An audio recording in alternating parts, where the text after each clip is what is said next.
নেতা বদলায়, দল বদলায়, জন্ম নেয় নতুন দল, কিন্তু সাধারণ মানুষের ভাগ্য কি বদলায়? আশ্বাস আর প্রতিশ্রুতির ভিড়ে আমরা খুঁজব বাস্তবতার প্রতিফলন। আমাদের কাজ প্রশ্ন করা, দেশ ও মানুষের স্বার্থে প্রশ্ন করেই যাব।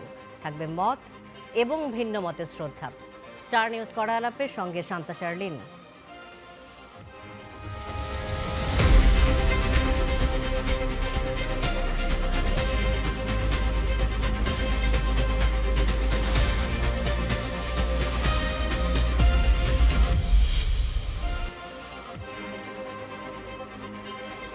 আজ স্টার নিউজে কড়া আলাপে আমাদের সাথে স্টুডিওতে উপস্থিত রয়েছেন আল মামুন রাসেল, আইনজীবী, সুপ্রিম কোর্ট। আমাদের সাথে রয়েছেন সালেউদ্দিন সিফাত, যুগ্ম সদস্য সচিব, জাতীয় নাগরিক পার্টি এনসিপি, এবং আমাদের সাথে কিছুক্ষণের মধ্যে যুক্ত হবেন মোশাররফ আহমেদ ঠাকুর, শিক্ষক, সংস্কৃতিকর্মী এবং বিএনপি নেতা। আমরা আলোচনা আপনাদের দুজনকে দিয়ে শুরু করতে চাই। শুরুতেই যে বিষয়টি আনতে চাচ্ছি সেটি হচ্ছে মার্কিন সংবাদ মাধ্যম দ্য ওয়াশিংটন পোস্টের একটি প্রতিবেদন প্রকাশিত হয়েছে, নিশ্চয়ই আপনারা জানেন, অবগত রয়েছেন এই বিষয়ে। 2024 সালের রাজনৈতিক পট পরিবর্তন এবং ছাত্র রাজনীতিতে দলটির প্রভাব বৃদ্ধির প্রেক্ষাপটে ওয়াশিংটন এখন জামাতকে অন্যতম গুরুত্বপূর্ণ অংশীদার হিসেবে বিবেচনা করছে। মার্কিন কূটনীতিকদের মতে যে আগামী নির্বাচনে জামাত বড় ধরনের সাফল্য পাবে এমন ভাবনা সামনে রেখে তারা জামাতের সাথে যোগাযোগ বা বন্ধুত্ব স্থাপনের ইঙ্গিত দিচ্ছে। তবে জামাত ক্ষমতায় গিয়ে যুক্তরাষ্ট্রের স্বার্থ বিরোধী কোনো কাজ করলে তারা কঠোর অবস্থান নেবে এমন হুঁশিয়ারিও দিয়েছে। আমার প্রশ্নটা হচ্ছে আল মামুন রাসেলের কাছে, যে এই রিপোর্ট জামাতের পক্ষে গেল নাকি বিপক্ষে গেল? আগামী নির্বাচনের প্রভাব কি পড়বে বলে মনে করছেন? জি, অসংখ্য ধন্যবাদ শান্তাপা আমাকে চমৎকার প্রয়াসে অন্তর্ভুক্ত করার জন্য। সাথে আমার সহ প্যানেলিস্ট তাদেরকে ধন্যবাদ জানাচ্ছি এবং স্টার নিউজের যারা দর্শক আছে তাদেরকে অগ্রিম শুভেচ্ছা জানাচ্ছি। দেখেন, প্রথম কথা হচ্ছে ওয়াশিংটন পোস্ট যেই এই নিউজটা হয়েছে, এটি একটি আমাদের আমেরিকার একটা কূটনীতিক 5জন মহিলা সাংবাদিকের সাথে একটা কনভারসেশন। সেই কনভারসেশনটা আপনার পরবর্তীতে কনভারসেশনটা 5 জনের মধ্যে আমরা একটু অবাক হলাম। এই 5 জনের মধ্যে একজন মেবি রয়ের এজেন্ট ছিলেন, যিনি পরবর্তীতে ইন্ডিয়ার সাংবাদিককে প্রকাশ করেছেন। পরবর্তীতে ইন্ডিয়ান সেই সাংবাদিকের বরাত দিয়ে পরবর্তীতে ওয়াশিংটন পোস্ট সেই পোস্টটি করেছে। এবং কি আপনি রেকর্ডটি আপনি শুনেছেন, এটা কিন্তু বিভিন্ন জায়গায় জুলকারনাইন সাহেবও এটাকে রেকর্ডটি আপনাকে দিয়েছেন। দেখেন, প্রথম কথা হচ্ছে এটা আমি এটার ভিতরে যাওয়ার আগে দুইটি বিষয় নিয়ে আসি। প্রথম কথা হচ্ছে এই যে আপনি আমেরিকার একটা সাংবাদিকদের নীতি নৈতিকতার জায়গাটা কোথায় গিয়েছে, যে তারা একটা কূটনীতিকের সাথে আলোচনা, পৃথিবীর সুপার পাওয়ার একটা রাষ্ট্রের কূটনীতিকের সাথে সাংবাদিকরা আলোচনা করছে, সেটা আবার রেকর্ড করা হয়েছে এবং রেকর্ড করে সেটা আবার পাবলিশ করা হয়েছে। এই যে এটার কারণে কি হবে, দুই ধরনের ক্ষতি হবে। প্রথম ক্ষতিটা যেটা হবে সেটা হচ্ছে আমেরিকার পক্ষ থেকে বাংলাদেশের সাংবাদিকদেরকে আর অ্যাক্সেস জায়গাটা থাকবে না আর কোনো সাংবাদিক, কারণ তারা দেখেছে যে আমি সাংবাদিকের সাথে কথা বলছি, সেটাকে তারা তার অনুমতিবিহীন এটাকে পাবলিশ করা হচ্ছে, নীতি বহির্ভূত কাজ। কিন্তু আমার একটা প্রশ্ন এই প্রসঙ্গে রয়েছে আপনার কাছে, যে আপনার কি মনে হয় যে মার্কিন দূতাবাসে যখন কূটনীতিকদের সাথে আলাপটা হয় সেটা তো খুব গোপনীয়তা রক্ষা করে নেওয়া হয়, এটা কিভাবে সম্ভব হলো যে এখান থেকে একটি অডিও রেকর্ড ফাঁস? না, এটা ইটস ভেরি অ্যালার্মিং। আমি আপনাকে যেটা বললাম সেটা হচ্ছে রেকর্ড করেছে, না করলেও তো এটা পাবলিশ হতো না, করেছে। এখন আমরা তাদের 5 জনের মধ্যে তো একজন করেছে, এমন না যে আমেরিকার কূটনীতি করেছে, 5 জনের মধ্যে একজন করেছে। এবং কি আপনি রেকর্ডটা যেটা শুনবেন এবং যে সাইড থেকে রেকর্ডটা হয়েছে বা যে অবস্থা হয়েছে, এটা আসলে সাংবাদিকদের জন্য অ্যালার্মিং। এখন কথা হচ্ছে এই রিপোর্টে কি আছে। রিপোর্টে যেটি আমরা দেখেছি সেখানে তাদের মধ্যে কনভারসেশন হচ্ছে যে এখানে জামাত ইসলামের সাথে সাথে এটা ওনারা বলছেন যে এটাকে ইসলামিক একটা উত্থান, মানে ইসলামপন্থীদের একটা উত্থানের কথা বলেছেন। উত্থান বলতে সেখানে হেফাজতকে ইনক্লুড করেছেন বা ইসলামিক দলগুলোকে ইনক্লুড করেছেন। এবং কি দেখেন, আপনি একটা থিওরি সবসময় আমেরিকার একটা আন্তর্জাতিক একটা তাদের যে রাষ্ট্রনীতি, সেই নীতিতে আপনি সবসময় দেখবেন তারা তেল মাথা তেল দেয় সবসময়। এমন না তেল নেই তা সেখানে তেল দিবে, এমন না, তারা সবসময় তেল মাথায় তেল দেয়। তারা এর আগে একটা আইআরএ একটা গবেষণা করেছে। গবেষণা যখন তারা দেখেছে যে জামাতের উত্থান যে পরিমাণ বিএনপির কাছাকাছি পর্যায়ে চলে আসছে, তখন তারা চিন্তা করেছে, আপনি দেখেছেন এই আমাদের একটা পলিসিতে বলে সবসময় যে শত্রু আমার বন্ধু, শত্রু আমার বন্ধু। কেমন এখানে আমেরিকা আপনি দেখেছেন আমেরিকার এখানে আন্তর্জাতিক একটা বলয় আছে, ইন্ডিয়ান একটা বলয়, আমেরিকান একটা বলয়। আপনি দেখেন ইন্ডিয়া আফগানিস্তানকে একসময় আমাদেরকে বাংলাদেশের যারা ইসলামপন্থী তাদেরকে গালি দিত যে বাংলা হবে আফগান। সেই ইন্ডিয়া আফগানিস্তানের সাথে বন্ধুত্ব কেন করেছে? শত্রু আমার বন্ধু। পাকিস্তানের সাথে আফগানিস্তানের ঝামেলা, এই সুযোগে আফগানকে তারা টেনে নিয়েছে। আমেরিকা সেই ক্যাটাগরিটা নিয়েছে, কারণ আমাদের আপকামিং পাওয়ারে যাদেরকে আমরা মনে করছি বিএনপি, সেই বিএনপি যখন আপনার এই ইন্ডিয়ান বলয়ের মধ্যে ঢুকে গিয়েছে, এখন আপনারা প্রশ্ন করতে পারবেন যে বিএনপি ইন্ডিয়ান বলয়ের মধ্যে কিভাবে ঢুকলো।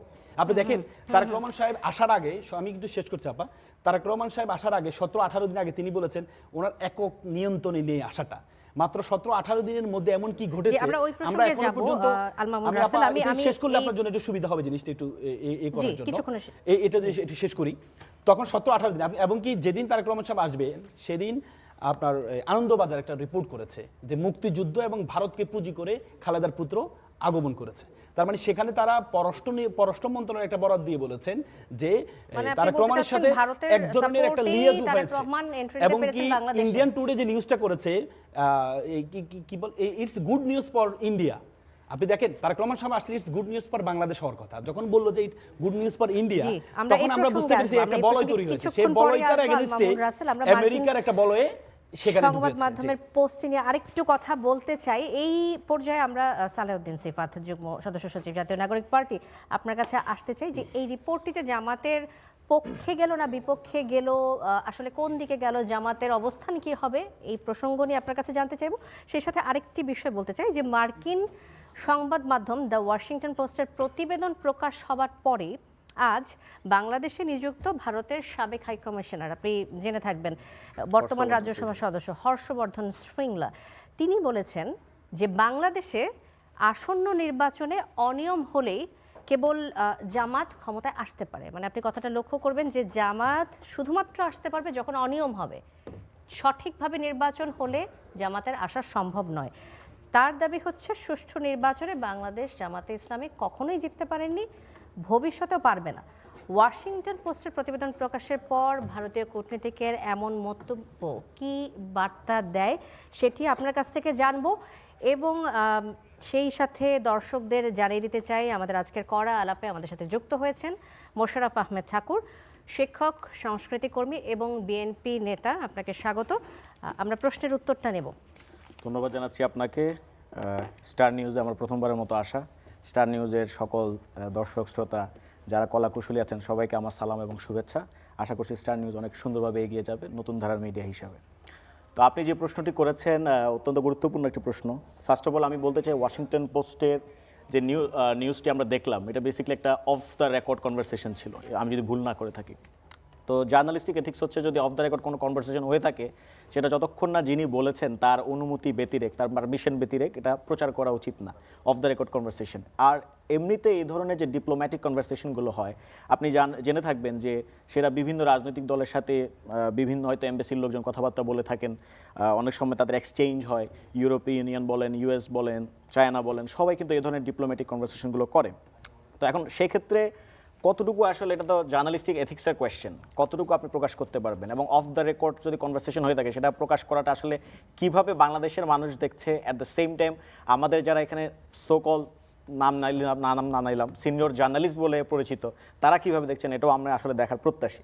কিন্তু মোটার আগে যে বিষয়টা খুবই গুরুত্বপূর্ণ বলে আমার ঠাহর হয়েছে সেটা হচ্ছে এইটাকে কেন্দ্র করে যে ন্যারেটিভটা বিল করা হয়েছে, অর্থাৎ ওয়াশিংটন পোস্টে যে লেখাটা হয়েছে সেটাকে কেন্দ্র করে। এখন এই তাহলে ন্যারেটিভটা কী জিনিস? এই ন্যারেটিভটা হচ্ছে যে দেখেন বাংলাদেশের মানুষজন কিছু করে নাই, যা করেছে ইউএসএ করেছে, এই একটা ন্যারেটিভ। এবং এটা দীর্ঘদিন ধরে আওয়ামী লীগের লোকজন, পতিত ফ্যাসিবাদী স্বৈরাচারী লোকজন এবং ইন্ডিয়ান কিছু আপনার মিডিয়া আউটলেটস তারা কিন্তু এটা বারবার প্রচার করার চেষ্টা করছে জোরে সোরে যে বাংলাদেশের জনগণের যে স্বতঃস্ফূর্ততা এই অভ্যুত্থানে এবং তারা যে স্বতঃস্ফূর্তভাবে রাস্তায় নেমেছিল সেটাকে ইউএসএ সেন্ট্রিক একটা বয়ান দিয়ে তারা প্রতিস্থাপিত করতে চেয়েছে দীর্ঘদিন ধরে। এবং আমার কাছে মনে হয়েছে এই যে পুরো ওয়াশিংটন পোস্টের যে লেখাটা তাতে এর একটা ছাপ আপনি পাবেন। মনে হচ্ছে যেন আগামী ইলেকশনেও কাউকে না কাউকে ইউএসএ এনে ক্ষমতায় বসায় দিতে পারে, মনে হচ্ছে যেন ইউএসএ সব কিছু নিয়ন্ত্রণ করতেছে। এটার মধ্য দিয়ে বেসিক্যালি তারা বাংলাদেশের অভ্যুত্থানটাকে কোয়েশ্চেন করে এবং এটা খুবই বাজে একটা কাজ। এবং যারা এই কাজের সাথে জড়িত, যারা এগুলো করছে বাংলাদেশে বসেও কিছু লোক এই কাজগুলো করছে, আমরা তাদেরকে সবসময় চ্যালেঞ্জের মুখে রাখবো। আরেকটা জিনিস এখানে আছে, সেটা হচ্ছে যে জামাত ইসলামী বলেন কিংবা অন্যান্য রাজনৈতিক দল, এখন তো সেটা বিএনপিও হইতে পারতো, কিছুদিন আগে তো বিএনপিকেও তারা শত্রু মনে করতো, দিল্লির লোকজন আর কি, তারা বিএনপিকেও মনে করতো যে বিএনপি যদি ক্ষমতায় আসে, বন্ধুত্ব হয়ে গেছে। না আমি সেটা বলছি না। আল মামুন রাসেল ভাইয়ের সাথে আমার এখানে শার্প একটা ডিস্টিংশন আছে। উনি যেভাবে বলতে চেয়েছেন যে তারেক রহমান বোধহয় এইভাবে বাংলাদেশে আসতে পেরেছে অমুকের সাথে বন্ধুত্ব করে, আমি এটা মনে করি না। আপনি কি মনে করেন? আমি মনে করি, আমি তারেক রহমানকে একটা জাতীয়তাবাদী শক্তি মনে করতে চাই। আমি মনে করি যে উনি বাংলাদেশের বর্তমান যে পরিস্থিতি, যেটা একটা অস্থিতিশীল অবস্থা বিরাজ করছিল কিছু জায়গায়, সেক্ষেত্রে ওনার কিছু স্থিতিশীলতা আছে। কিন্তু আমার কোয়েশ্চেনটা আরো ব্রডার জায়গায়, সেটা হচ্ছে যে আপনি দিল্লি কেন ঠিক করে দিবে যে কে পাওয়ারে আসলে তার সাথে সম্পর্ক নষ্ট হবে, কে পাওয়ার আসলে এখানে মিলিটেন্সি জেগে উঠবে, কে পাওয়ার আসলে এইটা হবে, কে পাওয়ার আসলে গণতান্ত্রিকতা থাকবে না, এইটা নিয়ে দিল্লির কেন এত মাথা ব্যথা? My question is that. এবং থার্ড আরেকটা জিনিস যেটা আপনাকে খুব গুরুত্বপূর্ণ আমি মনে করি, যে সেটা হচ্ছে দিল্লি ব্যতীত অন্য যে কোনো কান্ট্রির সাথেই বাংলাদেশের যখনই কোনো সম্পর্ক হতে যায়, সেটা তুরস্ক হোক, সেটা চায়না হোক, সেটা ইউএসএ হোক, অটোমেটিক্যালি এটাকে ইভিল হিসেবে চিত্রিত করা হয়।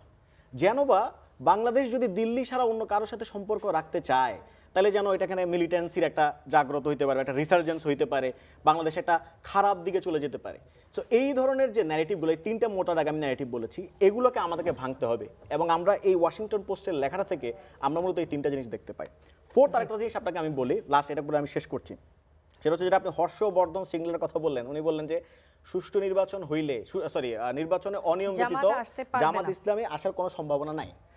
আমার আলোচনাটা সিম্পল।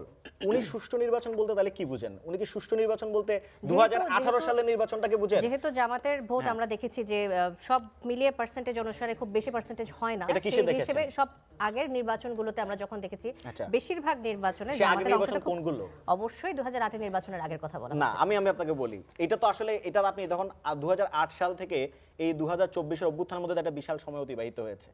এখন 2008 সালে ধরেন আওয়ামী লীগের এক ধরনের বলতো যে আমাদের একটা ভোট ব্যাংক আছে, তাই না? আবার ধরেন বিএনপির বলতো যে আমাদের এক ধরনের ভোট ব্যাংক আছে, জামাতের এক ধরনের ভোট ব্যাংক আছে। আপনি যদি 2008-এর পূর্বের হিসাব দিয়ে এখনের হিসাব মিলাতে যান, তাও তো হবে না। এটা তো বিশাল চেঞ্জেস ঘটে গেছে বাংলাদেশের মানুষদের ভিতরে, বাংলাদেশের রাজনৈতিক ইতিহাসে। জেনারেশন চেঞ্জের সাথে সাথে মানুষের রুচি পরিবর্তন। এবং আমার প্রশ্নটা আরো ফান্ডামেন্টাল, সেটা হচ্ছে হর্ষবর্ধন শ্রীংলা সাহেব উনি কি সুষ্ঠু নির্বাচন বলতে 2018 সালের নির্বাচনকে বুঝান? উনি কি সুষ্ঠু নির্বাচন বলতে 2024 সালে ওই আমি ডামি ইলেকশন বুঝাই থাকেন কিনা, সেটা আমাদের জানতে হবে, সেটা ওনাকে কোয়েশ্চেন করতে হবে। এবং বাংলাদেশের নির্বাচনে কে জিতবে কে জিতবে না, that will purely be decided by the people. People যাকে মনে করে, পিপলের এজেন্সি আছে, সেই এজেন্সি অনুযায়ী সে যাকে ইচ্ছা তাকে নির্বাচন করবে। এখানে কাউ বলার অধিকার নাই যে অমুক এটা করেছে, তমুক এটা করেছে, অমুক দেশে এসে অমুককে বসিয়েছে, এটা বলার অধিকার কারণ। সালেউদ্দিন সিফাত, আমরা চলে যেতে চাই মোশাররফ আহমেদ ঠাকুর আপনার কাছে। আমরা ওয়াশিংটন পোস্ট নিয়ে কথা বলছিলাম এতক্ষণ ধরে, যে জামাতের সাথে বন্ধুত্ব স্থাপন করতে চায় ওয়াশিংটন, এবং যুক্তরাষ্ট্রের এই বন্ধুত্ব স্থাপনের বিষয়টি আমরা সবাই জেনে গেছি একটি অডিও ফাঁসের মাধ্যমে। তো যুক্তরাষ্ট্রের সাথে বিএনপির সম্পর্ক আসলে কেমন? বিএনপি কি অন্য কোনো দেশের বন্ধু বা যুক্তরাষ্ট্রের বন্ধু হতে চায় না বলে জামাতের সাথে বন্ধুত্ব করতে চাচ্ছে এখন যুক্তরাষ্ট্র? ধন্যবাদ আপনাকে। স্টার নিউজের জন্য শুভকামনা। আমার অপর দুই বিজ্ঞ আলোচক, তাদের জন্য শুভকামনা। দেখুন, জাতীয়তাবাদী শক্তি প্রভুত্ব মানে না, এটা একটা পৃথিবীব্যাপী একটা সমস্যা। জাতীয়তাবাদী শক্তি কারো প্রভুত্ব মানে না, বন্ধুত্ব চায়, বাট অন্যান্য সবাই যারা একটু বড় শক্তি তারা বন্ধুত্বের নামে প্রভুত্ব চায়। তো আমি মনে করি যে সিফাতের এতক্ষণ যে বক্তব্যটা, সিফাতের দল জামাতের সাথে একটা সমঝোতায় বা জোটে আছে, তারপরেও সিফাত যে বক্তব্যটা রেখেছেন, আমি সিফাতের বক্তব্যটার সাথে আমি মোটামুটি একমত। নাম্বার ওয়ান, এখানে সমস্যাটা হলো, আমি আপনাকে আরেকটু যে আলোচনাগুলো হয়েছে এগুলো তো আর আলোচনা করে লাভ নেই। আপনি দেখুন যে পিটার হাস যদি আমেরিকা জানতো যে 24 আগস্টে শেখ হাসিনা চলে যেতে বাধ্য, চলে যাওয়াটা নির্ধারিত, তাহলে তাদের যে পিটার হাস সবচেয়ে বেশি তো দৌড়াদৌড়ি করেছেন হাসিনার বিরুদ্ধে। হাসিনা তাকে দীর্ঘ সময় সাক্ষাৎকার দেন নাই, তো পিটার হাসকে নিয়ে যেতেন আমেরিকা, রাখতেন অন্তত এইটুকুন প্রমাণের জন্য যে দেখুন আমাদের পিটার হাসের হাত দিয়েই এই সমাধানটা হলো। এই জন্য আমি আপনাকে বলছি যে আমেরিকার যে বিষয়টা আছে, যে আমেরিকার এই যে অফ দ্য রেকর্ড সাংবাদিকতার ইথিক্স, এইগুলি তো অনেক কিছু আছে, যেমন সে ধরুন আমি একটা কাগজ এখানে রেখে গেলাম, আমার একটা স্টেটমেন্ট, আমি লিখি না স্টার নিউজ প্রকাশের জন্য, স্টার নিউজ প্রকাশের জন্য, আপনি ছাড়তে পারেন না তো। আমার একটা স্টেটমেন্ট এখানে ভুলে আমি একটা কাগজ রেখে গেলাম, আমার হাতের লেখা, তো আপনি কি ছাড়তে পারেন না? ছাড়তে পারেন। আমি আপনাকে বলি, আমি জাতীয়তাবাদী ছাত্রদের দীর্ঘ সময় দপ্তর সম্পাদক ছিলাম, দীর্ঘ সময় দপ্তর সম্পাদক ছিলাম ইত্তেফাকের। তখন চিফ রিপোর্টার ছিলেন নাজিমউদ্দিন মোস্তান, প্রখ্যাত সাংবাদিক। তিনি পেছন থেকে ডাক দিতেন, এই ছেলে এইদিকে আসো, এখানে লিখে দিয়ে যাও প্রকাশের জন্য। তো অনেকেই আবার বলতেন না। তো আমি আপনাকে বলছি যে এটা বিষয় না। আরেকটা আমি একটা বলছি যে বিএনপি সবার বন্ধুত্ব চায়, বাট কারোর সাথে প্রভুত্ব, সে প্রভুত্বের নামে মাথা নত, প্রভুত্বের কাছে মাথা নত করবে না। আপনাকে আরেকটা ছোট, কিছুক্ষণ আগে আল মামুন রাসেল বলেছেন যে বিএনপি ভারতের সাথে বন্ধুত্ব এগিয়ে গেছে। আমি আপনাকে ছোট একটা জিনিস আপনাকে মনে করিয়ে দেই, এই দুইজন তো এখানে আমার দুই পাশে। আচ্ছা, আপনি জানেন যে সমর সেনকে অপহরণ করার জন্য 1975-এ সমর সেনকে অপহরণের জন্য যে জাসদ একটা ডিজাইন করে, 75 না আরো পরে মনে হয় 76 বা 77-এ। তো 4 জন এখানে মারা যায়, জাসদের 4 জন। আচ্ছা, এখন আপনি আমাকে বলুন তো দেখি যে আজকে এই 40 বছর 50 বছর পরে প্রেসিডেন্ট জিয়া ইন্ডিয়ার কাছের মানুষ, না ইনু, হাসানুল হক ইনু, গণবাহিনীর যারা ইন্ডিয়ান অ্যাম্বাসেডারকে, ইন্ডিয়ান হাই কমিশনারকে অপহরণ করতে শখ এঁকেছিল এবং তাদের 4 জন মারা গেল, কে ইন্ডিয়ার বন্ধু? ইন্ডিয়ার বন্ধুটাকে ইনুরা, যারা ইন্ডিয়ান রাষ্ট্রদূতকে অপহরণ করতে চেয়েছিল, নাকি যে ইন্ডিয়া এটা প্রতিরোধ করলেন জিয়া সে? সময়ে দেখা গিয়েছে ইনুদের ঠিকানা হচ্ছে দিল্লি, আর জিয়া হচ্ছে জাতীয়তাবাদী। তো এই জন্য আমি আপনাকে বলছি, সবকিছু এখনকার সিদ্ধান্তে এই সিদ্ধান্ত না, এখন যা দেখি আমরা খালি চোখে এটাই সিদ্ধান্ত না, সিদ্ধান্ত অনেক পরে হয়। আমরা এখনকার পরিস্থিতি বিবেচনায় যদি আপনাকে প্রশ্নটা করি, ছোট্ট করে যদি একটু উত্তর দেন, যে বিএনপির মতো বড় দল থাকতে জামাতের সাথে কেন যুক্তরাষ্ট্র বন্ধুত্ব করতে চাচ্ছে? না, জামাতের সাথে কেন, জামাতের সাথে যদি একটা রেগুলার বৈঠক হয়, জামাতের সাথে তাদের রেগুলার কন্ট্যাক্ট হয়, আমার সমস্যাটা কি? বিএনপির সমস্যা কি? বিএনপির সাথে তো, বিএনপির সাথে তাদের ভারপ্রাপ্ত রাষ্ট্রদূত তারেক রহমানের সাথে কি লন্ডনে গিয়ে দেখা করে? আপনি কি মনে করেন যে যুক্তরাষ্ট্রের এমন কূটনীতিকদের এমন মন্তব্যের পরে এটি একটি বড় প্রভাব ফেলবে বাংলাদেশের আমি মনে জাতীয় করি নির্বাচনে? কোনো প্রভাবই পড়বে না, ভোটের মাঠে এটার কোনো প্রভাবই পড়বে না, আমি আপনাকে বলছি। জি, ধন্যবাদ। আমি আল মামুন রাসেল আপনার কাছে যেতে চাই যে জামাত ক্ষমতায় গিয়ে যুক্তরাষ্ট্রের স্বার্থবিরোধী কোনো কট্টর অবস্থানে গেলে ওয়াশিংটন পাল্টা ব্যবস্থা নেবে, যেটি বলা হচ্ছে তৈরি পোশাক খাতে উচ্চ শুল্ক আরোপ সহ আরও কঠোর অর্থনৈতিক পদক্ষেপের হুঁশিয়ারি দেওয়া হয়েছে এই প্রতিবেদনটিতে। তো এমন শর্ত মেনে যদি বন্ধুত্ব করতে হয়, তাহলে দেশের স্বার্থ কি রক্ষা পায়?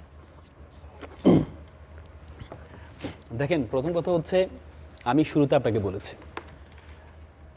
আমেরিকা সবসময় তেল মাথায় তেল দিতে চায়। তারা যখন বিভিন্ন জরিপ করেছে, জরিপে যখন তারা দেখতে পেয়েছে যে জামাতের অবস্থানটা খুব ভালো, ইসলামপন্থীদের অবস্থান ভালো, এই জন্য ইসলামপন্থীদেরকে টানার একটা চেষ্টা করছে। তার মানে এটা না, এটাকে এভাবে ন্যারেটিভ করা খুব ভুল হবে যে জামাত আমেরিকার বলয়ের মধ্যে ঢুকে গিয়েছে। আপনি কিসের উপর ভিত্তি করে বলছেন যে ইসলামপন্থীদের অবস্থান ভালো? না, ইসলামপন্থীদের অবস্থান ভালো, আপনি ওয়াশিংটন ভিত্তিক একটা জরিপ হয়েছে, IRI যে জরিপটা করেছে, সেখানে আপনি দেখুন খুব কাছাকাছি, জামাতকে খুব কাছাকাছি, মানে পার্থক্য 5 থেকে 6%। এর বাইরে এটা বিএনপি এগিয়েছিল। আমি আপনাকে এই জন্যই বললাম, যেহেতু হচ্ছে আমাদের আন্তর্জাতিক পলিসির মধ্যে মানে শত্রু আমার বন্ধু পলিসি। আপনি দেখেন, আমি কেন বলেছি যে বিএনপি অনেকটা এর মধ্যে ঝুঁকে গিয়েছে, ভারতের মধ্যে। আমি আনন্দবাজার কোট অ্যান্ড আনকোট করে আপনাকে 2টা লাইন একটু পড়ে শোনাই। খালেদার পুত্র সম্বল নয়াদিল্লির বন্ধুত্ব মুক্তিযুদ্ধ। সম্বল হচ্ছে নয়াদিল্লির বন্ধুত্ব এবং মুক্তিযুদ্ধ। সেখানে বলেছে, নভেম্বরের সামাজিক মাধ্যমে তারা লিখেছিলেন, এখনই দেশে ফেরার বিষয়ে সিদ্ধান্ত নেওয়ার সুযোগ তার এখন অবারিত একক নিয়ন্ত্রণাধীন নয়। অনেকের প্রশ্ন, দিন 15-18 মধ্যে এমন কি হলো যে তিনি দেশে ফেরার কথা ঘোষণা করলেন? বাস্তব হলো নয়াদিল্লির সমর্থন অনেকটা নিশ্চিত করে ফেলেছেন বিএনপি ভারপ্রাপ্ত চেয়ারম্যান। বিদেশ মন্ত্রক সূত্রে, মানে তাদের পররাষ্ট্র সূত্র মতে বিএনপির ক্ষমতায় এলে ভারত বাংলাদেশের মধ্যে যে চুক্তিগুলো রয়েছে তাতে কোনো প্রভাব পড়বে না এবং বাংলাদেশকে মাটিকে কোনোভাবে ভারত বিরোধী কাজে ব্যবহার করতে দিবে না। তার মানে আপনি আনন্দবাজার, এখন আপনি প্রশ্ন করতে পারেন আনন্দবাজার একটা নিউজ করলেই কি এটা সত্য? কিন্তু তখন এটাকে আমরা সত্য ধরবো যখন বিএনপির পক্ষ থেকে এই নিউজের ব্যাপারে, আনন্দবাজার একটা প্রভাবশালী একটা পত্রিকা, সে পত্রিকা যখন একটা নিউজ হলো বিএনপির পক্ষ থেকে, এটা কোনো প্রতিবাদ আমরা দেখি নাই। যখন আমরা প্রতিবাদ দেখি নাই তখন আমরা ধরে নিতে পারবো যে আরবিতে একটা কথা, সুকুতু মিনার রেদা, চুপ থাকা তো সম্মতির লক্ষণ। এখন আমরা দেখছি যে আমরা যদি আজকালের মধ্যে আমরা দেখি যে বিএনপি নেতারা অনেকেই এই ধরনের মন্তব্যের প্রতিবাদ করছেন। আমি এই প্রসঙ্গে চলে আসতে চাই। একটা হচ্ছে প্রতিবাদ করা, একটি হচ্ছে প্রতিবাদ করা, আর একটি হচ্ছে স্টেটমেন্ট দেওয়া, দুটোর মধ্যে পার্থক্য আছে। আপনি আমাকে বলুন যে আনন্দবাজার একটা স্পেকুলেটিভ নিউজ করেছে, এটা আমার দেশের পত্রিকা না, আনন্দবাজার আমার প্রতিবাদটা করতে হবে কেন? নাম্বার 1। নাম্বার 2, তারেক রহমান বাংলাদেশে আসছেন, তারেক রহমান নিশ্চয়ই রাজনীতির ঝুঁকি নিতে হয়। হাদি গুলিবিদ্ধ হওয়ার দিন 12 তারিখ সন্ধ্যায় উনি বলেছেন যে আমি 25 তারিখে বাংলাদেশে আসব। আপনি দেখুন, হাদির মৃত্যুকে একটা, আমি যদি বলি যে এটা আমার দলের না, আমার ব্যক্তিগত অভিমত থাকতে পারে, হাদির মৃত্যুকে কেন্দ্র করে একটা ডিজাইন আঁকা হয়েছিল বাংলাদেশকে অস্থিতিশীল করার জন্য। হাদির গুলিবিদ্ধকে কেন্দ্র করে আপনি দেখবেন যে বাংলাদেশের যে গণতান্ত্রিক উত্তরণের যে প্রসেসটা আছে, এই প্রসেসকেই ভণ্ডুল করে দেওয়ার ব্যবস্থা হয়েছে। তারেক রহমান বাংলাদেশের মানুষের পালস বুঝেছেন এবং 25 তারিখে আপনি দেখবেন বাংলাদেশের মানুষ মাঠে এবং টেলিভিশনে ওয়াচ করেছে কয়েক কোটি মানুষ।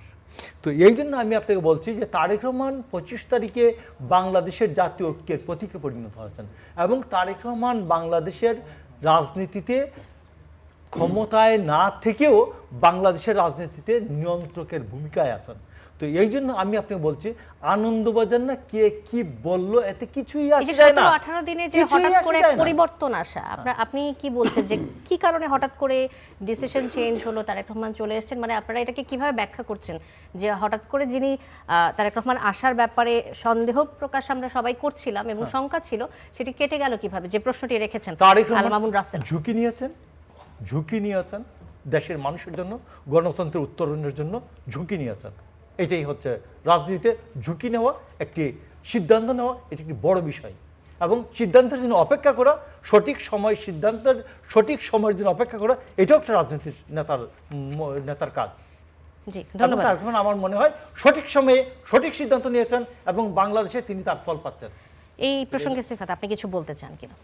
না, একটা হচ্ছে যে এটা আমি তো প্রথমে নিজেই বলেছি এবং আমি এখানে একটা কন্ট্রাস্টও ছিল আমার সাথে রাসেল ভাইয়ের, সেটা হচ্ছে যে তারেক রহমান আসলে যে সময় দেশে আসছে এটা একটা অনেকের কাছে চিন্তা হয়েছে যে নির্বাচন কি হবে কি হবে না, এক ধরনের দোদুল্যমনতা ছিল। তো সেটা এক জায়গায় মানুষের মনে হলো যে ওকে একটা স্থিতিশীল অবস্থা আসছে, তার মানে নির্বাচন হবে, তারেক রহমান যেহেতু চলে আসছে।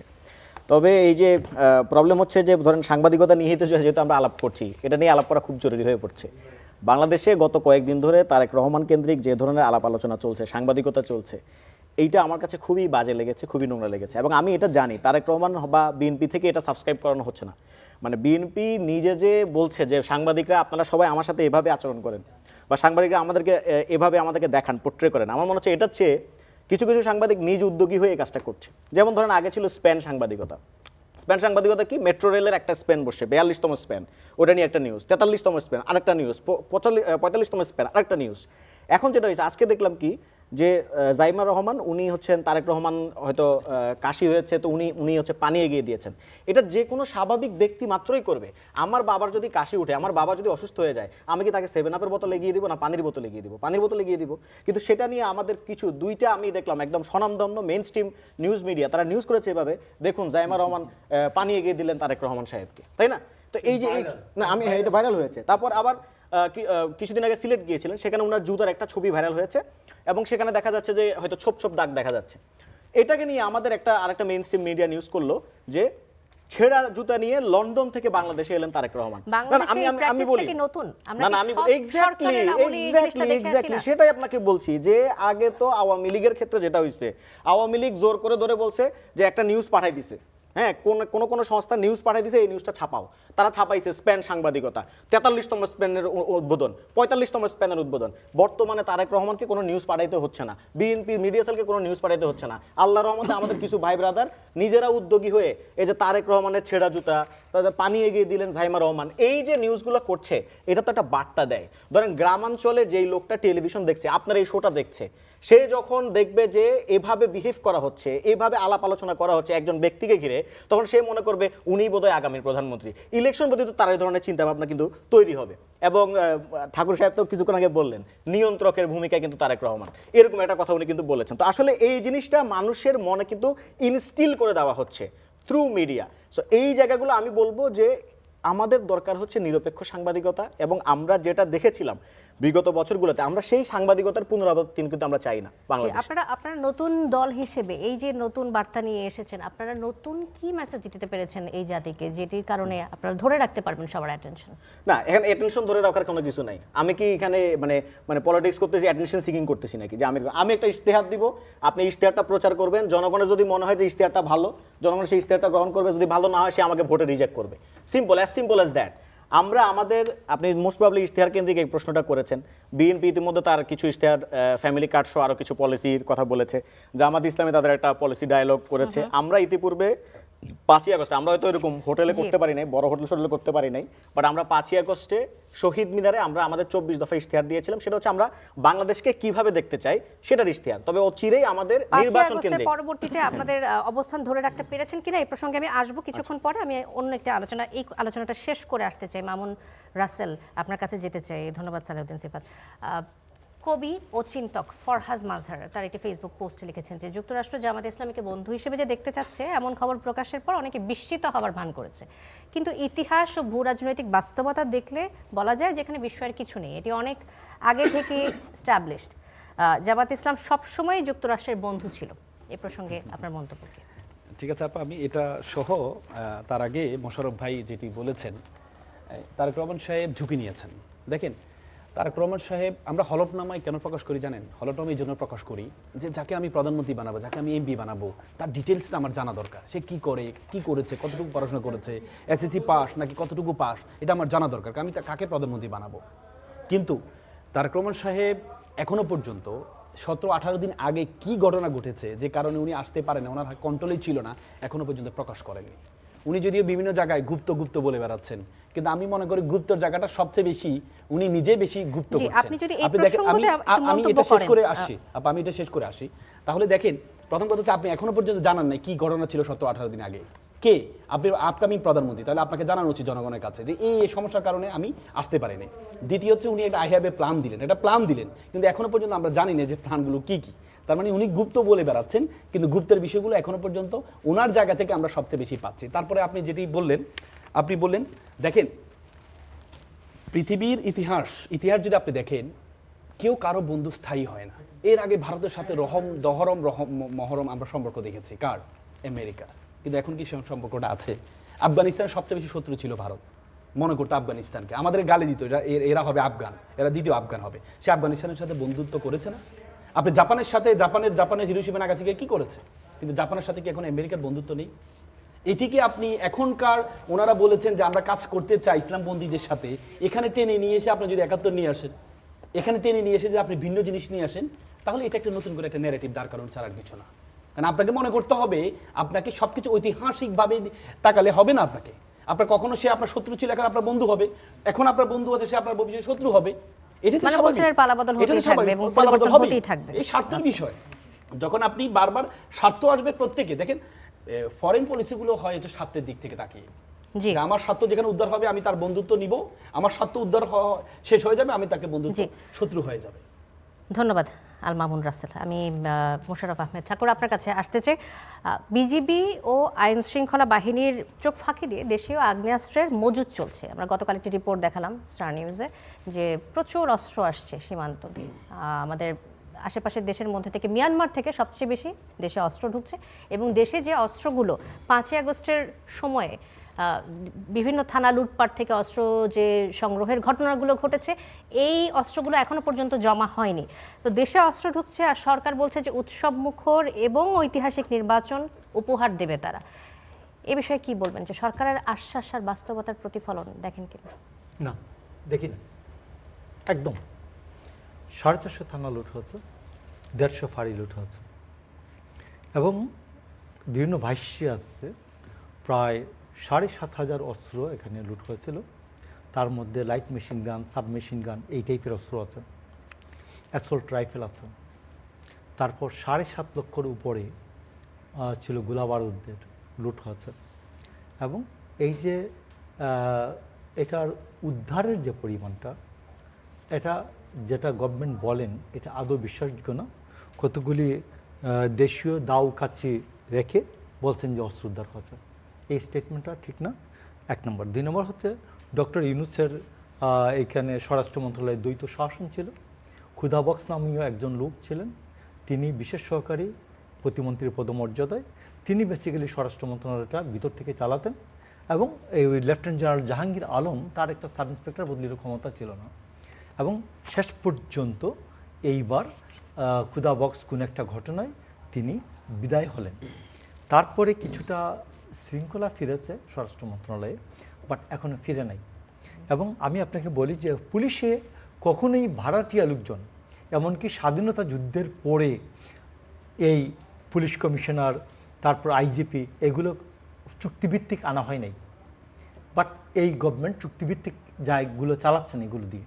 এবং এইগুলি বহুবার বলা হচ্ছে, আমরা ওপেন বলেছে, ইন্টারনালি বলা হচ্ছে, বাট তারা শুনছেন না। এবং আইনশৃঙ্খলা পরিস্থিতি, রিয়েলি আইনশৃঙ্খলা পরিস্থিতির উন্নয়নের জন্য প্রথম যে কাজটা করে, আমি 60 years old এ পারসন, আমি প্রায় 75 থেকে পুরো গভর্নমেন্টের সমস্ত ঘটনাগুলি জানি, অবজারভার। তো যে কোনো গভর্নমেন্ট প্রথমেই আইসেই যে বেআইনি অস্ত্রশস্ত্র এগুলোকে সে উদ্ধার করে, তারপর দুষ্টের দমন করে, দুষ্ট লোক কোথায় আছে। অন্তর্বর্তী সরকার এক্ষেত্রে কতটা সফল অসফল? একদম ব্যর্থ, একদম 100%-এর উপরে তো কিছু দেওয়া যায় যে আইন শৃঙ্খলা পরিস্থিতির উন্নয়নের প্রশ্নে এই সরকারের আন্তরিকতা একদম।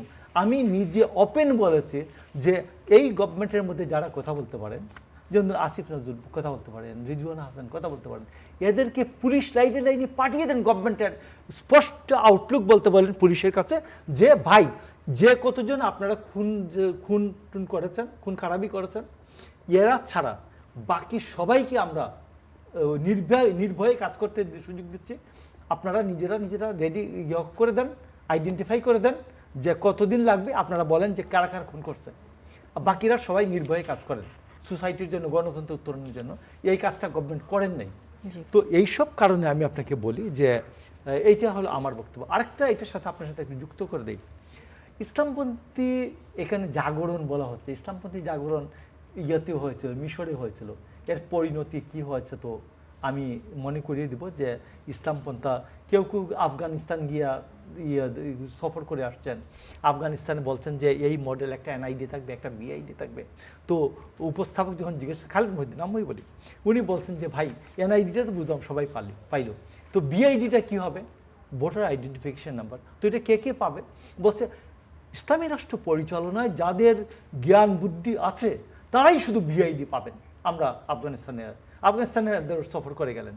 তো এখন সিফাত, আমি বা উনি, আপনি, আমরা ক্যামেরার পেছনে লোকজন, আমাদের তো ইসলামিক রাষ্ট্র পরিচালনার কোনো জ্ঞান বুদ্ধি নাই। তো আমরা বিআইডি পাবো কিনা এটা মামুনুল হককে অন্তত স্পষ্ট আইন করতে হবে। আমি মনে করি যে বাংলাদেশে যে ইসলামিক জাগরণ, আমার যে কন্যা, আমার ধন্যবাদ। এই প্রশ্নটা আমি ছেড়ে দিতে চাই আল মামুন রাসেলের কাছে। বস্টন চুল খোলা রেখে কিছু মন্তব্য আছে কিনা এই বিষয়ে পারবে কিনা মাঠে? ধন্যবাদ। আফগানিস্তানের মতো হলে তাইলে এটা স্পষ্ট আইন করতে হবে এদেরকে। জামাত ইসলামকে স্পষ্ট আইন করতে হবে। জামাত ইসলামের সঙ্গী যারা আছে, এই যে মামুনুল হক, এদেরকেও বলতে হবে। আগে তো এই কথাগুলি আসে নাই বাংলাদেশে। জামাত ইসলামের সাথে বিএনপির যখন ধন্যবাদ মোশাররফ আহমেদ ঠাকুর। আমি আল মামুন রাসেলের কাছে যেতে চাই, এই প্রসঙ্গে কিছু বলবেন? দেখেন, প্রথম কথা হচ্ছে পৃথিবীতে ইসলাম পন্থা বা ইসলামিস্টরা ক্ষমতা আসুক কেউ কিন্তু চায় না। আপনি দেখেছেন ভাই, মিশরের একটা এক্সাম্পল নিয়ে আসলো।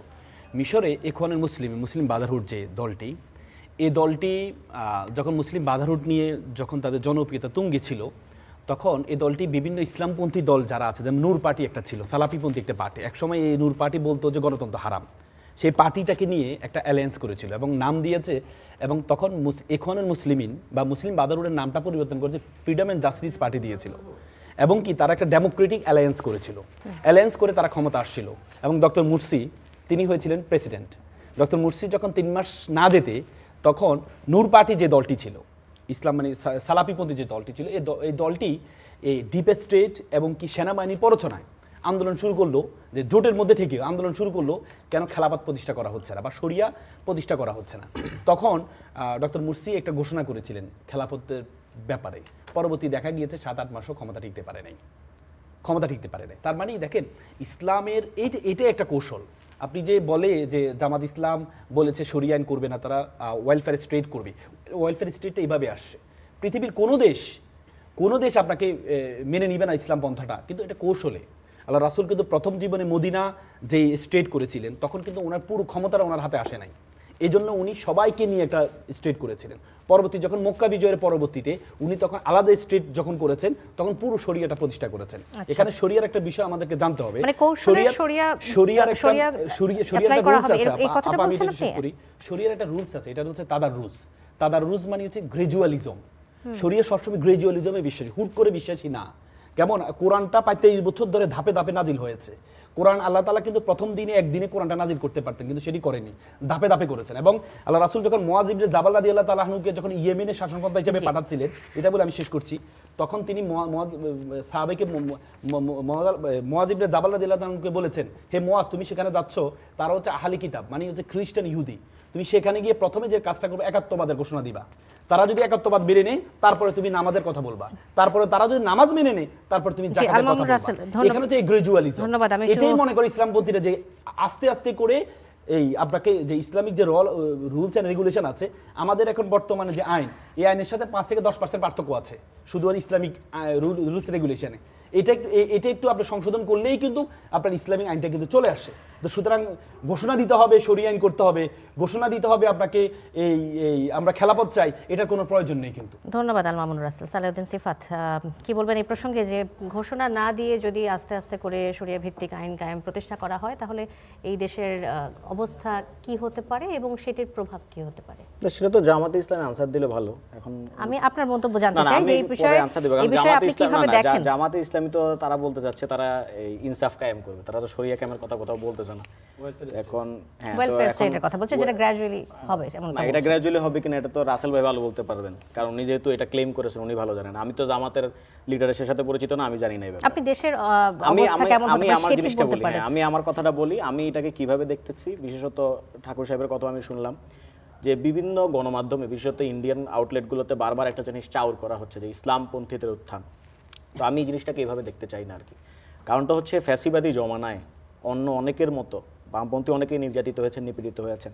ইসলামপন্থী অনেক মানুষের নির্যাতিত নিপীড়িত হয়েছেন, এটা সত্য। যারা পলিটিক্যাল ইসলামকে লালন করেন তারা অনেকেই নির্যাতিত নিপীড়িত হয়েছেন, গুমের শিকার হয়েছেন। ফলে তারা ডেমোক্রেটিক যে স্পেসটা, সেখানে আসার ওই সুযোগটুকু পান নাই, এটা সত্য কথা।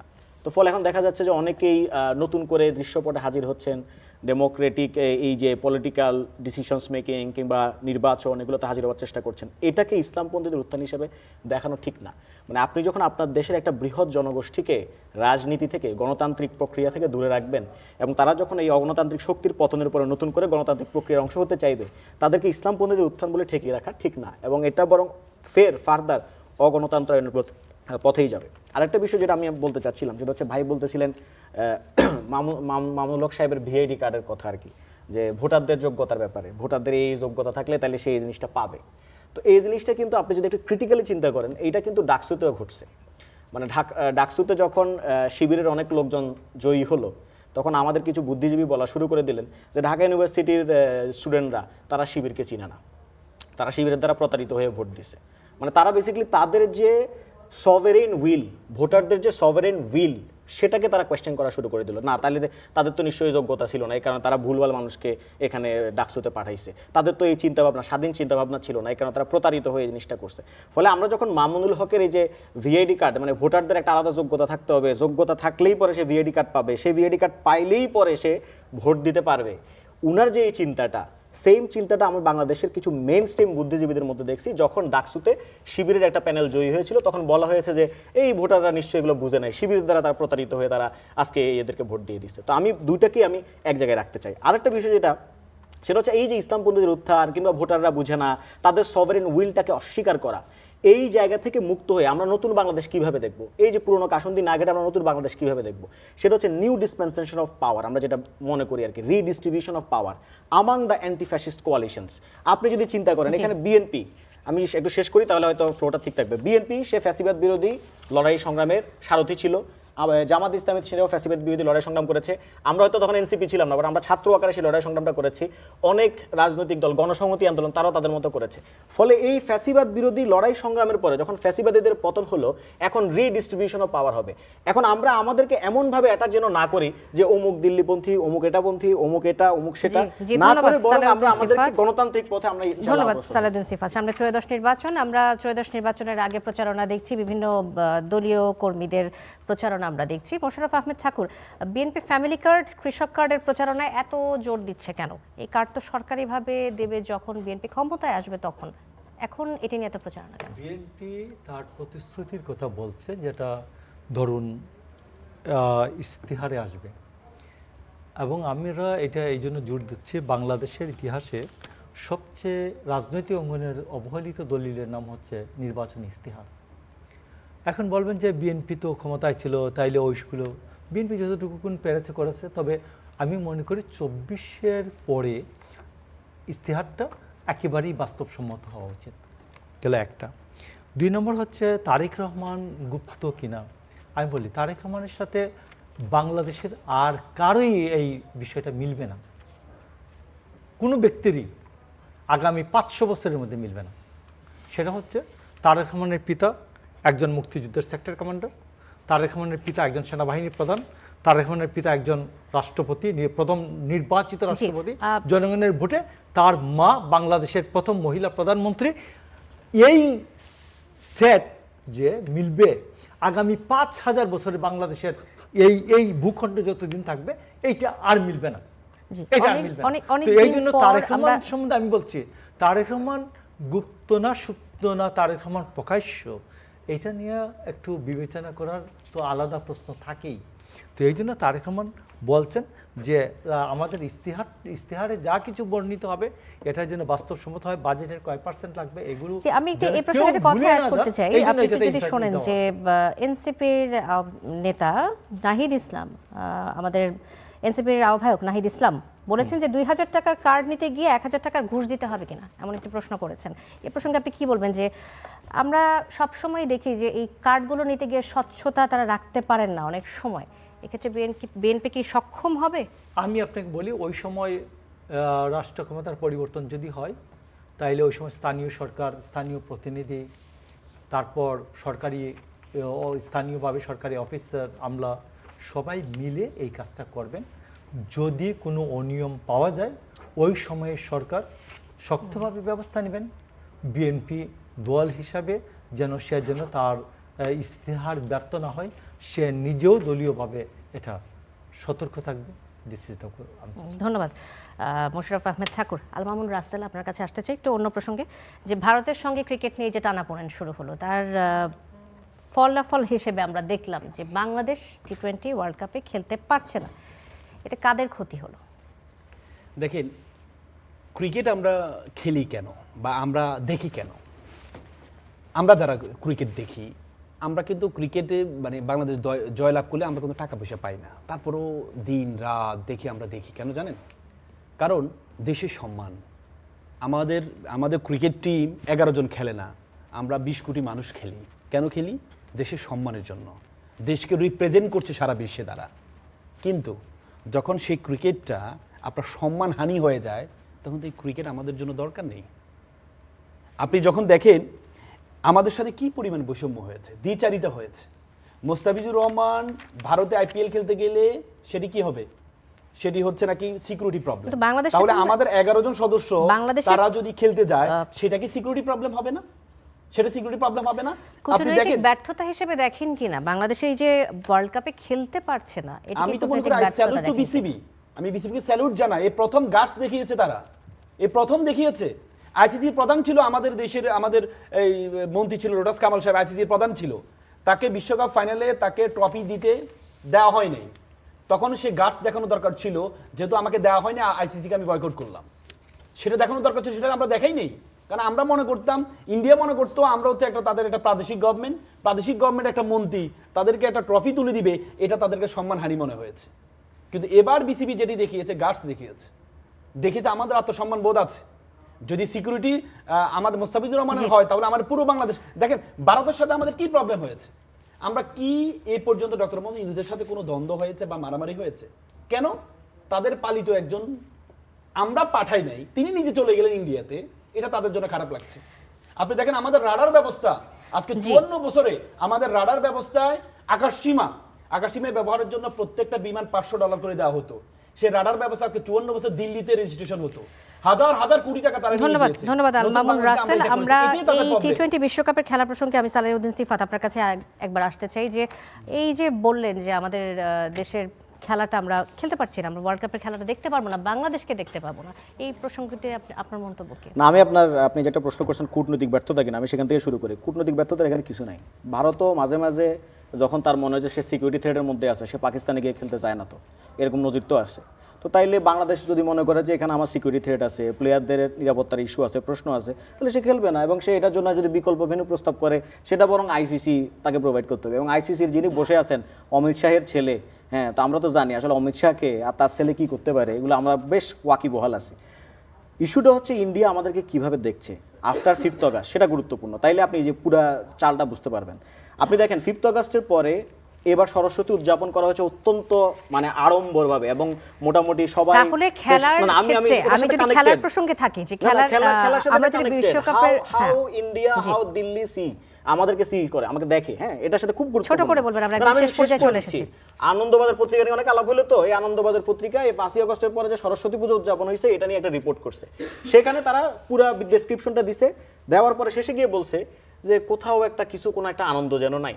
এটা হচ্ছে অনেকটা এটার মতো যে বিয়ে বাড়িতে দেখবেন কিছু লোক আছে, তারা সব কিছু খুদ ধরে, যা মাংসের সমস্যা, মাছে এটা হয় নাই, লবণ হয় নাই, এটা হয় নাই। তো একদিন দেখা গেছে মাছ মাংস সব কিছু ভালো আছে, তখন সে বললো যে এত ভালো না। তো ইন্ডিয়ার অবস্থা হচ্ছে অনেকটা মানে সরস্বতী পুজোর যখন সবকিছু ঠিক ছিল, এমনকি লোকজন সাদিক ক্যামের ইয়া নিয়ে গান বানায়, সেখানে নাচা গানাও করছে, এরপরও তাদের কাছে নাকি এখানে কিছু একটা যেন নাই। তো ফলে হাউ দিল্লি সিজ আস, এটা খুব গুরুত্বপূর্ণ। দিল্লি আমাদেরকে যেভাবে দেখছে, এখন এখানে আমাদের কোনো কূটনৈতিক ব্যর্থতা নাই, সিম্পল। অনেক সময় তো পাকিস্তানে তারা খেলে না, তো আমি কেন খেলতে পারবো না?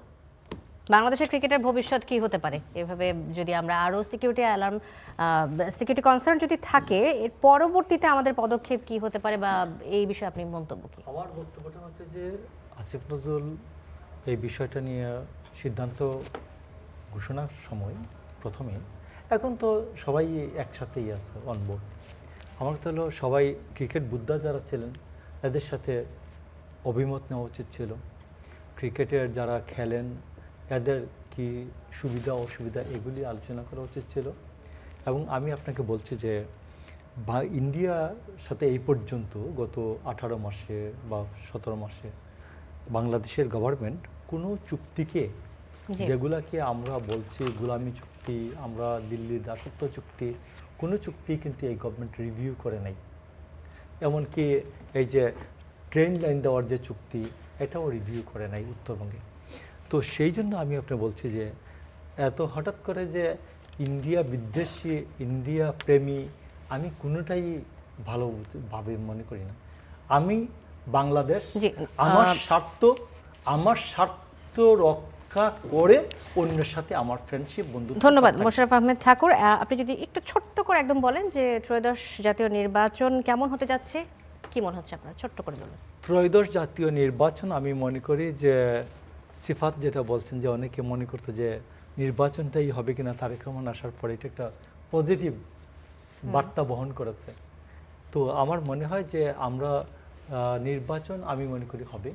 তবে নির্বাচনটা যেন সহি হয়, মানে আমি তো একটা ইসলামীকরণ শব্দ বললাম আর কি, এখন তো আর কেউ ন্যায় বলে না, সবাই বলে ইনসাফ। বাট বাংলায়, আমার বাংলা ভাষায় ন্যায় ভিত্তিক সমাজ বহু বছর ধরে চালু ছিল। জি না, ইনসাফও ঠিক আছে, হ্যাঁ, ইনসাফও তো অসুবিধা কিছু আমি নেই। আপনি বলছি যে আমার এই যে নতুন নতুন শব্দ, আমি বলছি যে বাংলাদেশে ন্যায় ভিত্তিক সমাজ তৈরি করার জন্য একেবারেই একটি শেষ সুষ্ঠু, পর্যায়ে নিরপেক্ষ নির্বাচন একেবারেই শেষ প্রয়োজন। পর্যায়ে আমাকে শেষ করতে হচ্ছে, আমি অত্যন্ত দুঃখিত। ধন্যবাদ আমাদের তিনজন অতিথিকেই আজকে স্টুডিওতে আসার জন্য, মোশাররফ আহমেদ ঠাকুর, সালেউদ্দিন সিফাত এবং আল মামুন রাসেল, তিনজনকে অসংখ্য ধন্যবাদ। স্টার নিউজ করা আলাপ আজ এ পর্যন্তই। অনেক ধন্যবাদ সাথে থাকার জন্য।